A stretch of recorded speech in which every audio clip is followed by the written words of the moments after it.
ഒരുപക്ഷെ ഇന്ത്യയിലത്തെ bone marrow ട്രാൻസ്പ്ലാന്റിൻ്റെ പിതാവ് എന്നറിയപ്പെടുന്ന ഡോക്ടർ പത്മശ്രീ ഡോക്ടർ മാമൻ ചാണ്ടി സാറാണ് ഞങ്ങളുടെ കൂടെ ഇന്ന് MVRൽ എത്തിയിരിക്കുന്നത്. വളരെ തിരക്ക് പിടിച്ച ജീവിതത്തിൽ കുറച്ച് സമയം MVR ക്യാൻസർ സെൻറ്റർ സന്ദർശിക്കാൻ വേണ്ടി അദ്ദേഹം മാറ്റിവെച്ചു. ഇതിൽ പ്രത്യേകം അദ്ദേഹത്തിനോട് നന്ദി പറയുന്നു. MVR ക്യാൻസർ സെൻറ്ററിലേക്ക് സ്വാഗതം ചെയ്യുന്നു സാർ. അപ്പോൾ ഈ ഇന്ത്യയിൽ ആദ്യത്തെ മജ്ജ മാറ്റിവെക്കൽ ശസ്ത്രക്രിയ, അല്ലെങ്കിൽ ശസ്ത്രക്രിയ അല്ല ശരിക്കും, പക്ഷേ നമ്മൾ പറയുമ്പോൾ മജ്ജ മാറ്റിവെക്കൽ ചികിത്സ 1986 അങ്ങയുടെ നേതൃത്വത്തിൽ CMC വെല്ലൂരാണ് ആദ്യമായിട്ട് ചെയ്തത്. അപ്പോൾ അതിൻ്റെ പറ്റി ഒരു 1-2 വാക്കുകൾ പറയാൻ പറ്റുമോ? ഇപ്പോൾ ഇന്ത്യയിൽ വളരെയധികം പേഷ്യൻസ് തലസീമിയ സൂക്കേട് കൊണ്ട് ജനിക്കുന്നുണ്ട്. ഒരു വർഷത്തിൽ 10,000 കുട്ടികളാണ് ജനിക്കുന്നത് ഈ സൂക്കേടോട്.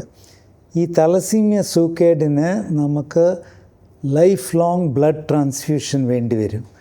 അതുകൊണ്ട് ഇത് വളരെ ബുദ്ധിമുട്ടാണ് പേരൻസിന് ഈ ചികിത്സ ചെയ്തുകൊണ്ടിരിക്കാൻ. അയൺ റിമൂവൽ ചെയ്യാനായിട്ട് വേറെ മരുന്നുകൾ വേണം. അതുകൊണ്ട് ട്രാൻസ്പ്ലാന്റ് ചെയ്ത് സക്സസ് ആയിട്ട് കിട്ടിയാൽ ഈ കുട്ടികൾക്ക് വീണ്ടും ബ്ലഡ് ട്രാൻസ്ഫ്യൂഷൻ ആവശ്യമില്ല, ഇത് നോർമലായിട്ട് ജീവിക്കാൻ പറ്റും. അതുകൊണ്ട് ആ ചികിത്സ ഇന്ത്യയിൽ ഞങ്ങൾ തീർച്ചയായിട്ടും തുടങ്ങണമെന്ന് ആഗ്രഹമുണ്ടായിരുന്നു. അത് സ്റ്റാർട്ട് ചെയ്ത് 1986 ആദ്യത്തെ ട്രാൻസ്പ്ലാന്റ് തലസീമിയയിൽ ഇന്ത്യയിൽ ചെയ്തത്. ഇപ്പം വളരെയധികം സെൻറ്റേഴ്സിൽ തലസീമിയ ട്രാൻസ്പ്ലാന്റ് ചെയ്യുന്നുണ്ട്. സക്സസ് റേറ്റ് 90% കൂടുതലാണ്. ആൻഡ് ഈ കുട്ടികൾ ഇപ്പം ട്രാൻസ്ഫ്യൂഷൻ ഇല്ലാതെ നോർമൽ ലൈഫ് ലീഡ് ചെയ്യാൻ പറ്റും. അപ്പം ഏകദേശം 40 വർഷം മുമ്പെയാണ് അത് ചെയ്തിരിക്കുന്നത്. ഏകദേശം 40 വർഷമായി. അപ്പം ഇപ്പോൾ ഈ 40 വർഷത്തിൻ്റെ ഇടയിൽ മജ്ജ മാറ്റിവെക്കൽ ചികിത്സയിൽ എത്ര മുന്നേറ്റം ഇന്ത്യയിൽ ഉണ്ടായിട്ടുണ്ട് സാർ? അത് ഇപ്പോൾ ഇന്ത്യയിൽ നമുക്കൊരു രജിസ്ട്രി ഉണ്ട്. ആ രജിസ്ട്രിയിൽ ഓരോ വർഷം 2000 ട്രാൻസ്പ്ലാന്റ്സ് ചെയ്യുന്നുണ്ട്. അതുകൊണ്ട് ഇതുവരെ നമ്മൾ രജിസ്ട്രിയിൽ ഡോക്യുമെൻ്റ് ചെയ്തിരിക്കുന്നത് 30,000 ട്രാൻസ്പ്ലാന്റിൽ കൂടുതലാണ്. 120 സെൻറ്ററിൽ ഇപ്പം ട്രാൻസ്പ്ലാന്റ് ചെയ്യുന്നുണ്ട്. ഈ ഇതിൽ മജ്ജ മാറ്റിവെക്കൽ ചികിത്സയുടെ ഫലപ്രാപ്തി, അതായത് അതിൻ്റെ ഔട്ട്കം ഡ്രമാറ്റിക്കലി ചേഞ്ച് ചെയ്തിട്ടുണ്ടല്ലോ സാർ. ഇപ്പം ഒരുപാട് മാറ്റങ്ങൾ വന്നു. ഇപ്പോഴൊരു നല്ല ഒരു ചികിത്സ സക്സസ്ഫുൾ ആവുമെന്ന് നമുക്ക് പറയാൻ പറ്റുന്ന ഒരു രീതിയിലേക്ക് വന്നല്ലോ. ഇപ്പോൾ ചില സൂക്കേടിന് തലസീമിയന് 90% ഡിസീസ് ഫ്രീ സർവൈവൽ, പക്ഷേ ചില ക്യാൻസറിന് 50 to 60% ക്യൂർ റേറ്റാണ്. ബ്ലഡ് ക്യാൻസറിനൊക്കെ. ബോൺ മാരോ ഫെയിലിയറിന് എളുപ്പം നമ്മൾ പേഷ്യൻറ്റിനെ ട്രാൻസ്പ്ലാന്റിന് എടുക്കുകയാണെങ്കിൽ എപ്ലാസ്റ്റിക് അനീമിയ എന്ന് പറഞ്ഞ സൂക്കേടിൽ നമുക്ക് 75 to 85% സക്സസ് റേറ്റ് കിട്ടാൻ ചാൻസ് ഉണ്ട്.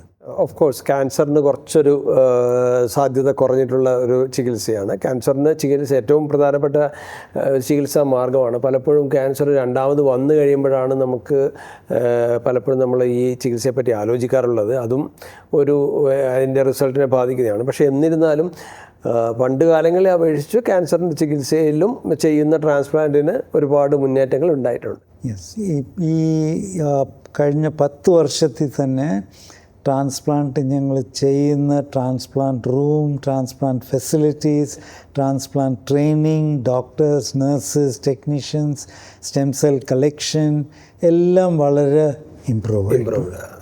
അപ്പോൾ ഇതിൽ ഏറ്റവും വലിയൊരു പ്രോബ്ലം എന്ന് പറയുന്നത് നമ്മുടെ ഇൻഫെക്ഷൻ കൺട്രോളാണ്. നമുക്ക് പല പേഷ്യൻസിനെയും നമ്മൾ നഷ്ടപ്പെടുന്നത് ഈ ഇൻഫെക്ഷൻ വന്നിട്ടാണ്. അതിനൊരു പരിധി വരെ നമ്മുടെ അന്തരീക്ഷവും നമുക്ക് നമ്മുടെ നാട്ടിലുള്ള വളരെ ഇൻഡിസ്ക്രിമിനേറ്റായിട്ട് യൂസ് ചെയ്യുന്ന ആൻറ്റിബയോട്ടിക്കുകളും ഒക്കെ തന്നെ അതിന് കാരണമാകുന്നില്ലേ? അതിൻ്റെ ശരി. ഞങ്ങൾ ഈയിടെയായിട്ട് ടാറ്റ മെഡിക്കൽ സെൻറ്ററിലെ റെസിസ്റ്റൻസ് റേറ്റ്സ് നോക്കുമ്പം സാധാരണ പേഷ്യൻറ്റിൽ 80% വരയ്ക്കും റെസിസ്റ്റൻറ്റ് ബാക്ടീരിയ ഇൻറ്റസ്റ്റൈനിൽ ഒരു ട്രീറ്റ്മെൻറ്റും ചെയ്യാതെ അത്രയും. ആ ലെവൽ റെസിസ്റ്റൻസ് ഉള്ളപ്പം നമ്മൾ ട്രാൻസ്പ്ലാന്റ് ചെയ്യുമ്പോൾ ബ്ലഡ് കൗണ്ട് വളരെ കുറയും. ആ സമയത്ത് ഇൻഫെക്ഷന് ചാൻസ് ഉണ്ട്. അതുകൊണ്ട് ഏറ്റവും കൂടിയ ആൻറ്റിബയോട്ടിക് ആവശ്യപ്പെടുന്നുണ്ട്.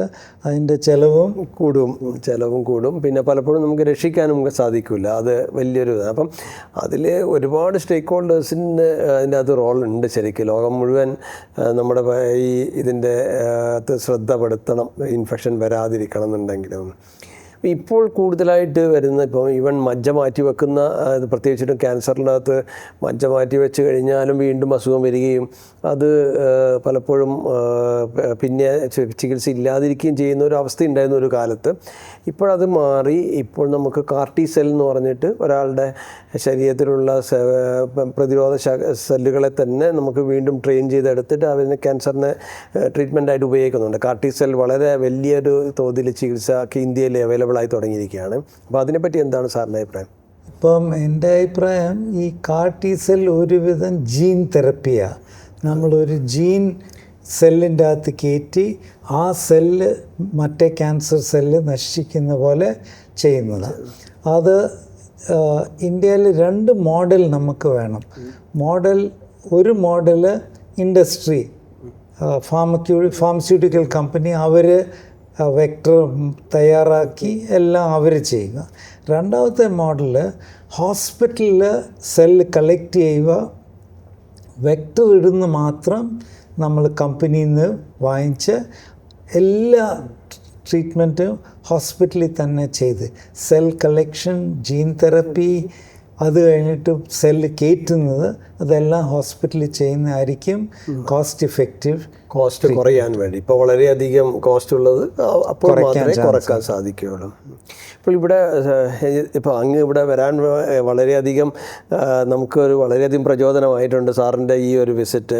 പക്ഷെ ഞാൻ ഓർക്കുന്നു, സാറ് പണ്ട് കൽക്കത്തയിൽ ഈ ടാറ്റ മെമ്മോറിയൽ സെൻറ്റർ സ്റ്റാർട്ട് ചെയ്യുന്ന സമയത്ത് സാറിനെ അവിടെ വന്ന് കാണുകയും നമ്മൾ ഈ MVR ക്യാൻസർ സെൻറ്ററിനെ പറ്റി ആലോചിക്കുന്നതും അതിൻ്റെ പ്രവർത്തനങ്ങൾ, അതിൻ്റെ കുറേ പ്രായോഗിക വശങ്ങൾ അങ്ങേടക്ക് നമ്മൾ പഠിക്കേണ്ടതായിട്ടുണ്ട്.